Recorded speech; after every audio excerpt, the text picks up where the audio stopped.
I've often been motivated by the phrase, the more you know, the more you can teach, and I used to interpret that as, I know how to do this, so let me show you how to do this.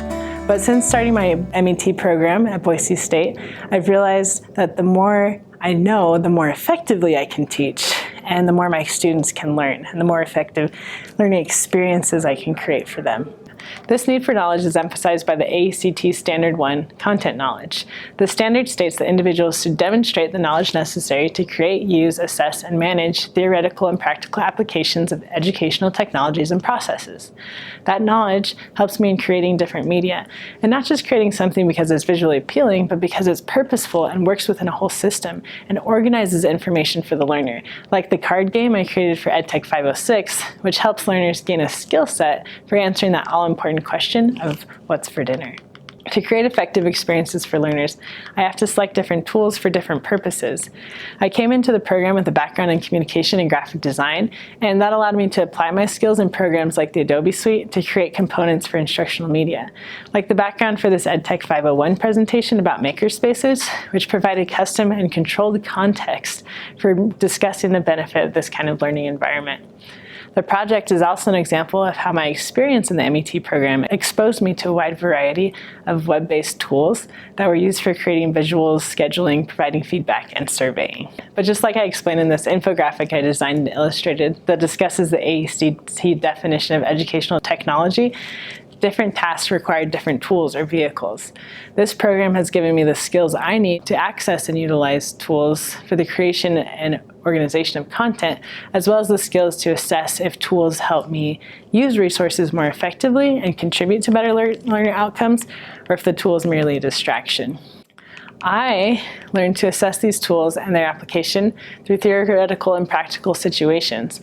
An example of this theoretical application is demonstrated in my response to an RFP for EdTech 505, where I illustrated my ability to assess, manage, and use resources to create effective training experiences.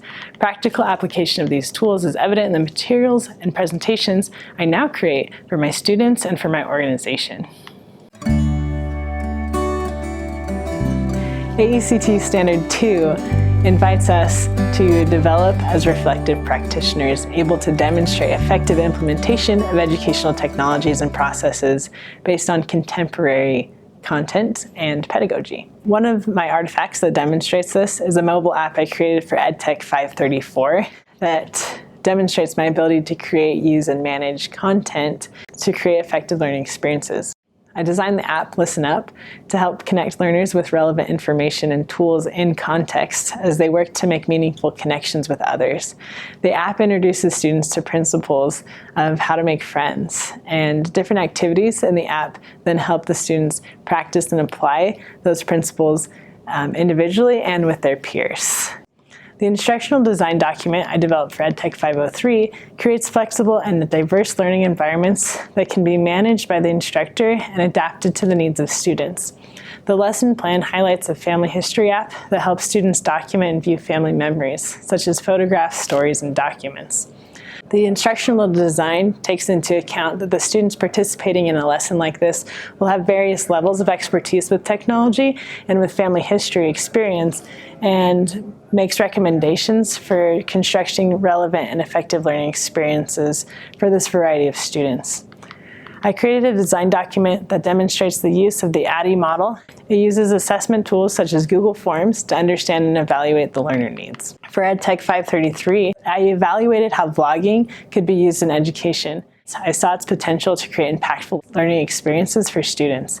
Vlogging can introduce learners to new environments and perspectives, require students to work with equipment to develop video production skills, increase reflection and research on a topic in order to create a script, and it provides unparalleled accountability as students know that their peers, and not just their instructors, will easily and readily be reviewing the entirety of their work. Again, I've been able to apply this content pedagogy approach to educational materials I'm making for the company I work for marketing materials, flyers that educate consumers on our products and how they can be used effectively in their organization.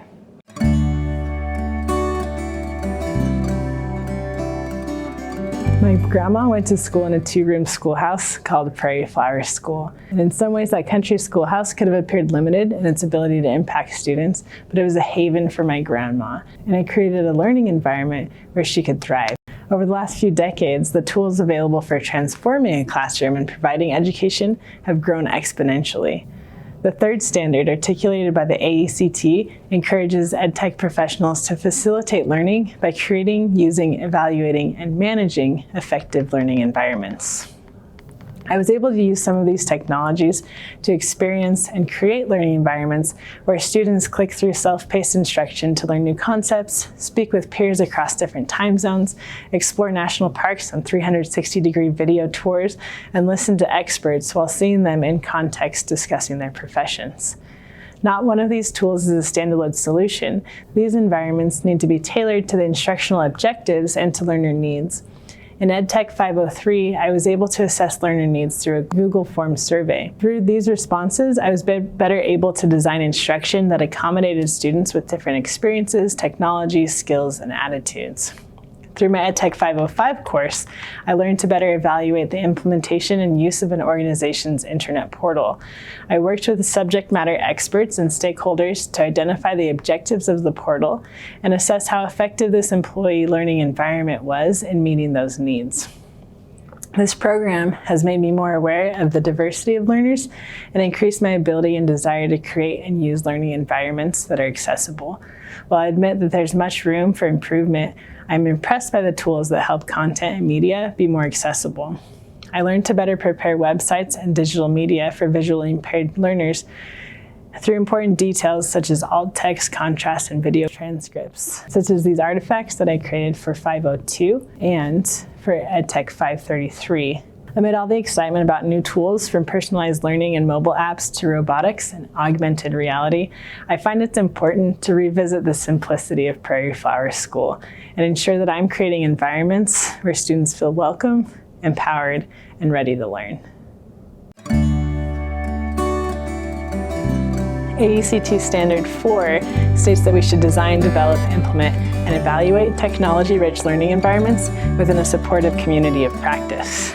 Technology has often been criticized for isolating individuals, but if used correctly, it can encourage collaboration and build communities of practice. One example of the collaboration technology made possible is the Digital Divide project I completed for EdTech 501. This project required communication and submissions from peers across several time zones.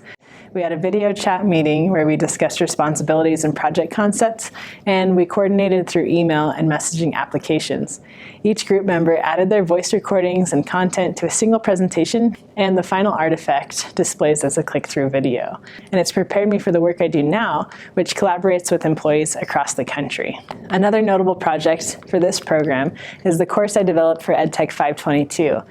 This course demonstrates my ability to design, develop, implement, and evaluate a project. The entire course is built around specific objectives, each of which is assessed and evaluated through the completion of individual projects for each unit, and each of those units adds up to a final project. And this approach to assessment and course structure is evident in the course materials, syllabus, course map, and in the final project. Two of the indicators for professional knowledge and skills are respect and ethics in all situations, and the ability to lead. The mini documentary video I created for EdTech 533 was one of my favorite projects, and it demonstrates these indicators well.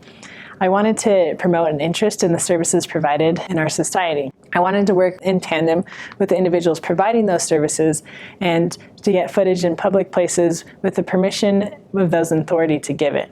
I had to make decisions about which content to include, which perspectives to include, so I had to be genuine and ethical in my representation of that story. I did my best to portray the organization and people in this movie accurately that was respectful to a wide audience with differing opinions, experiences, and backgrounds. This program has emphasized the importance of feedback from peers, learners, and subject matter experts and stakeholders.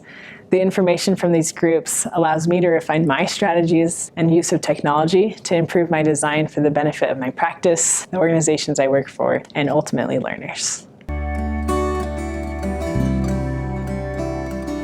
I've learned that there's a difference between knowing research exists and actually applying it to my educational materials and designs. Assumptions can be costly, I found, because you dedicate a lot of resources into a specific direction that might not have a foundation. AECT Standard 5 is about research, and it states that EdTech professionals should explore, evaluate, synthesize, and apply methods of inquiry to enhance learning and improve performance. My coursework at Boise State gave me several opportunities to write annotated bibliographies, and these assignments helped me gain the skill of evaluating a variety of sources to synthesize the information presented and quickly determine which sources would be most credible and relevant to a specific topic or purpose. This method was valuable to me as I wrote papers about theory in my programs, like the research paper on situated cognition I completed for EdTech 504. This paper helped me understand the strong ties between education and the field of psychology, which I'd studied a little in my undergrad, and it expanded my view of the complexities of educational research and the value of a research-based foundation. The last artifacts that I'd like to highlight are the reflection papers I completed for several courses, specifically the course and reflection papers for EdTech 512 and EdTech 533. These papers required me to revisit my work and highlight connections between theory and best practices and my practices. Amid the deadlines of the program, I found reflection to be helpful in solidifying the understanding I had gained through course assignments and activities. I now view reflection and inquiry as a critical aspect of continually improving my designs. In my professional practice, I've realized that I don't need to know everything, and I'm never going to know everything, but I can access information, I can access tools and resources and people that will allow me to gain new perspectives, build a solid foundation, build an excellent structure, and continually assess and evaluate that and refine that as time and resources permit to create an effective product for learners. As you can see, these artifacts and assignments and activities I've completed for the Boise State EdTech program have prepared me to go into the field as a professional and collaborate with others, work with subject matter experts, work with students to create engaging and effective experiences for learners.